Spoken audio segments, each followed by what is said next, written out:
بہت شکریہ بشار صاحب، آپ نے ہمیں جوائن کیا ہے۔ آپ فرمائیے گا کہ ایک طویل عرصے کے بعد ایک فل فلیجڈ آفیشیل ٹور ہو رہا ہے پاکستان آرمی چیف کا یو ایس کا، اور وہ بھی ایک اس کی ٹائمنگ بڑی امپورٹنٹ ہے۔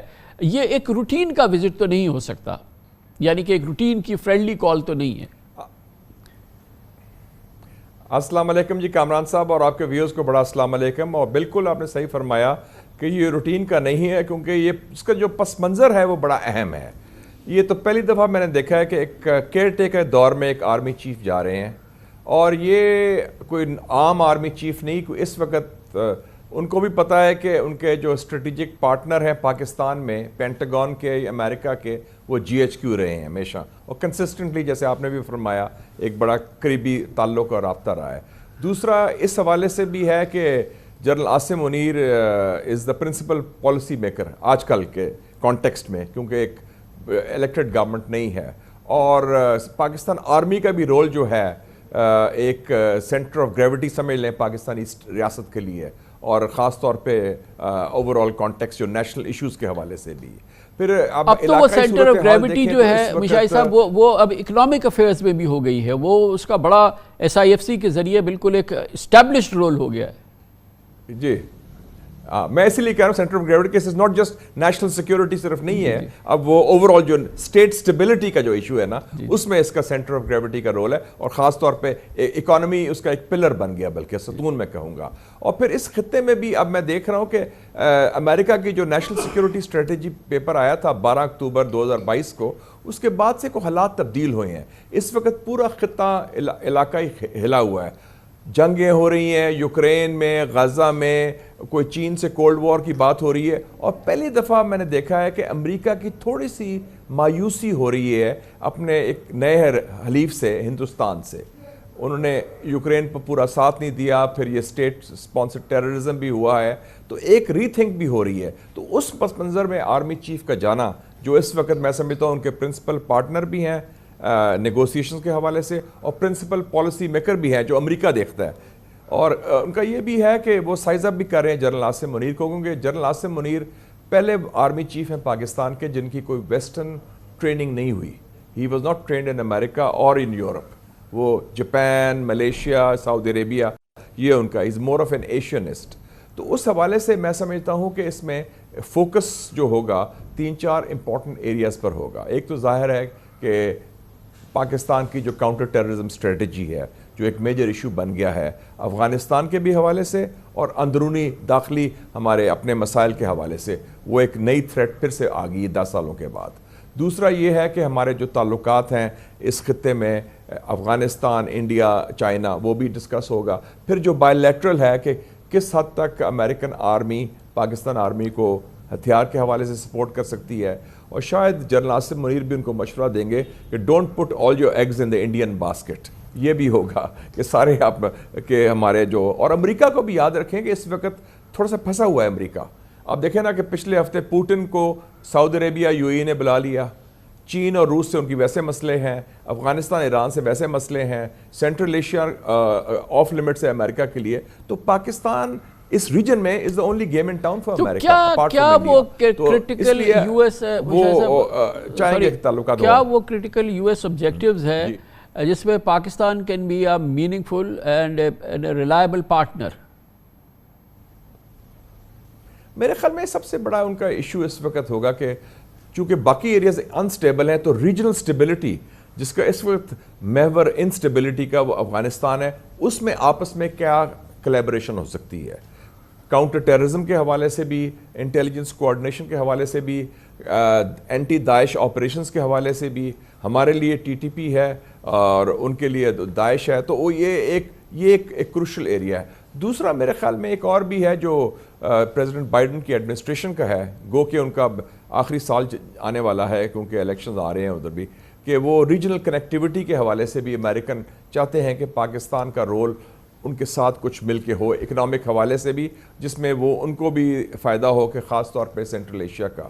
اور تیسرا وہ چاہیں گے کہ یہ جو اس علاقے میں اس وقت وہ کمفرٹیبل ہے پاکستان آرمی کے ساتھ اور آرمی ہائی کمانڈ کے ساتھ، کیونکہ وہ سمجھتے ہیں کہ پاکستان آرمی ہائی کمانڈ کا ایک نظریاتی موقف نہیں رہا. پہلے آپ کو پتہ ہے نا افغانستان کے حوالے سے ہمارا ایک نظریاتی موقف ہوتا تھا, ہمارے سول سائڈ کا بھی فوجی سائڈ کا بھی, افغانستان کے ساتھ طالبان کے ساتھ. اب وہ it's a non ideological military high command, اس سے بھی ان کا کمفرٹ لیول ہے. تو میرے خیال میں یہ جو regional stability, counter terrorism, Afghanistan, یہ ان پر فوکس. مگر اس میں دیکھا تو یہ ایکسپیرینس تو چاہے امریکن ایکسپیرینس ہو یا ہم جو ایز این آبزرور جانتے ہیں کہ ان تمام معاملات میں جو جیو اسٹریٹجک معاملات ہیں, جو امریکن انٹرسٹ کے معاملات ہیں, پاکستان اور پاکستان کی جو آرمی لیڈرشپ ہے وہ تو بڑی ریلائبل پارٹنر رہی ہے اوور آل, اگر آپ اس کو دیکھیں ایز اپوز ٹو جو ہماری پولیٹیکل لیڈرشپ ہے. ابھی ہم نے پچھلے 3.5 سال دیکھے تو بڑا ٹملچیس پیریڈ تھا پاک امریکہ ریلیشن شپ کے حوالے سے, پی ٹی آئی کی گورنمنٹ میں, اس کے بعد پھر وہ پی ڈی ایم کی گورنمنٹ آئی, وہ خود اتنی شیٹرڈ نظام تھا اس کا کہ اس میں کوئی وہ چیز نہیں ہوئی.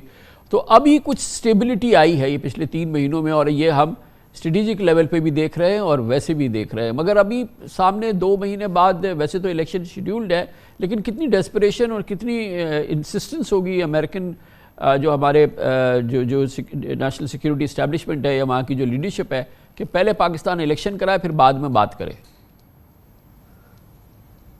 دیکھیں جی, ایک جو آپ نے بات کی بڑی امپورٹنٹ بات ہے, 2017 سے لے کے 2023 تک 6 سالوں میں 6 وزیر اعظم پاکستان کے بنے ہیں, 6 پرائم منسٹرز ان 6 ایئرس.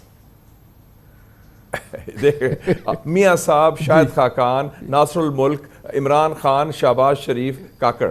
تو یہ آپ دیکھ لیں. اور اس دوران 5 سال ایک آرمی چیف رہے جنرل باجوہ جو ریٹائر ہوئے, اور 1 سال سے اب جنرل عاصم منیر ہے. تو وہ اٹ آل ایڈز اپ, ان کا ایک کمفرٹ لیول ہے جو میں معذرت سے کہوں گا کہ وہ کمفرٹ لیول صرف امریکہ کا بھی نہیں ہے فوج سے زیادہ, بلکہ یو اے ای, سعودی عربیہ, قطر, چین, یہ سب فیل کرتے ہیں کہ ہم آرمی سے زیادہ وہ کنسسٹنٹلی ڈیل کر سکتے ہیں. تو یہ ایک ڈائیکاٹمی ضرور ہے, اور وہ بھی کوسچن مارک ہے میرے خیال میں پولیٹیکل فیوچر کا کہ کیا ہم اس طرف جا رہے ہیں الیکشن کی طرف, اور الیکشن کے بعد کیا ہوگا. اچھا, آپ نے جس کمفرٹ لیول میں شاہد صاحب آپ نے کمفرٹ لیول کی بات کی, اس میں سارے ایکسٹرنل ایلیمنٹس کی بات کی, مگر ایک بڑا ایک میک اور بریک ایلیمنٹ ہے پاکستان کی بزنس کمیونٹی, پاکستان کی جو انویسٹر کمیونٹی ہے, ہمارا جو بزنس ہے, اس کا بڑا کمفرٹ لیول ہے آرمی کے ساتھ. نہیں, وہ بزنس کمیونٹی کی تو بات ہی اور ہے. وہ تو کہتے ہیں کہ فوج آئے ڈائریکٹلی, فوج ملک چلا ہے, ان کا تو ایشو ہی اور ہے. وہ تو it's beyond a comfort level, وہ تو اٹس اے پریفرڈ چوائس ان کی یہ ہے ملٹری. تو وہ ڈفرنٹ ریزنز بھی ہیں, لیکن یہ میں سمجھتا ہوں کہ ہمارے لیے اچھا ایک بڑا امپورٹنٹ سوال ہے بشار صاحب, پلیز مجھے اس کا جواب چاہیے کہ یہ کتنا امپورٹنٹ ہے. دیکھیں ہمارے لیے اس وقت چین کی جو ہمارا تعلق ہے, جو ہمارا سی پیک ہے, جو ہمارا رشتہ ہے, جو ہماری محبت ہے, جو تعلق ہے, وہ ظاہر ہمالیہ سے اونچا بھی ہو, لیکن بہرحال ہمیں یو ایس کے ساتھ تعلقات کے ساتھ اس کو پریزرو بھی کرنا ہے, اس کو سیکیور بھی کرنا ہے, اور اس کو اس کی اپنی قوت کے لحاظ سے مینٹین بھی کرنا ہے. یہ پاسبل ہوگا؟ یہ پاسبل ہو جائے گا. میں سمجھتا ہوں کہ امریکہ بھی میں نہیں سمجھتا کہ امریکہ اور چین کے تعلقات میں کوئی اتنی کانفرنٹیشن کا وہ لیول جائے گا, کیونکہ امریکہ اور چین کو آپس میں ان کی ضرورت ہے. اور ابھی جو میٹنگ ہوئی ہے سین فرانسسکو میں 15 نومبر کو بائیڈن کی اور شی جن پنگ کی, اس میں کافی چیزیں طے ہوئی ہیں. ٹھیک ہے, $650 بلین, $650 ارب کی ٹریڈ ہے. پہلی دفعہ وہ کوآپریٹ کر رہے ہیں آرٹیفیشل انٹیلیجنس پر.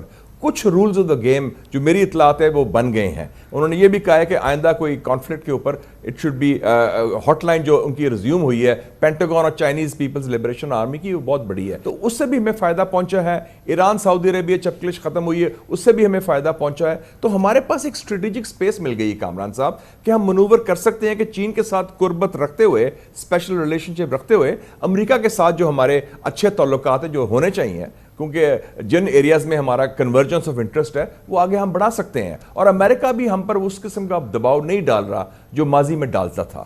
وہ افغانستان ایشو ختم ہو گیا, ڈو مور کا معاملہ ختم ہو گیا, ڈبل گیم کا معاملہ ختم ہو گیا. تو اس وقت میرے خیال میں ایک اچھا موقع ہے دونوں طرف سے کہ ایک زیادہ آنیسٹ ریلیشن شپ, کہ ہم جھوٹے وعدے نہ کریں, ہم اوور کمٹ نہ کریں, اور جو بات کریں کہ یہ ہماری ریڈ لائن ہے, اس ایریاز پر ہم کنورٹ کر سکتے ہیں, کنورجنس ہے, تعاون کریں گے, ان ایریاز پر ہمارے آپ کے اختلافات ہیں. اور خاص طور پہ ہندوستان کے حوالے سے جو امریکہ کی ری اسیسمنٹ ہو رہی ہے, اس سے ہمیں فائدہ پہنچ سکتا ہے. انشاءاللہ. تھینک یو سو مچ. بہت بہت شکریہ جناب مشاہد حسین سید ہمارے ساتھ تھے.